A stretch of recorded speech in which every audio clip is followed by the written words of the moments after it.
তার পাশাপাশি তুমি গালি খাও কমেন্টে, ফেসবুকে আর টিকটকে যাইয়া। ধরাইতে দেরি হয় নাই, তার গেটআপ চেঞ্জ করতেও দেরি হয় নাই, এখন সে হয়ে গেছে হুজুরনি।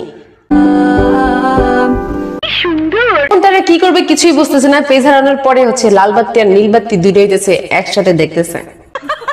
হারানোর পরে যারা হচ্ছে খুশি হয়েছে অনেক, তাদের জন্য হচ্ছে ছোট্ট একটা মেসেজ দিয়েছে মানে তানিশা, সেটাই হচ্ছে আপনাদেরকে একটু পরে শুনেন। শুভ কাজ যত তাড়াতাড়ি সম্পন্ন হয় ততই মঙ্গল। যারা খুশি হয়েছে নাজিরের পেজ আর এখন নিয়ে শুধুমাত্র তাদের জন্য বলতেছি, রিজিকের মালিক আল্লাহ। আল্লাহ 1 মিনিটে সবাইকে সবকিছু দেন, আবার 1 মিনিটে নিঃশেষ করে দেন।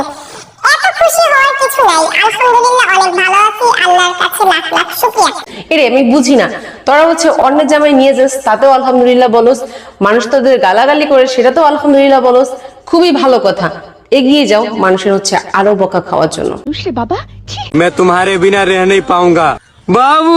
এদেরকে নিয়ে হচ্ছে আর কি বলবো, এদেরকে নিয়ে বলা শুরু করলে আর শেষ হবে না, শেষ করলে আর শেষই হতে চাইবো না। সঠিক বলেছে। তো আমি একটা কথা বলতে চাই, তুমি না বলেছো কখনো কাপল ব্লগ করবো না, কাপল ব্লগ করলে হচ্ছে মানুষের নজর লেগে যায়, মানুষের নজর খারাপ।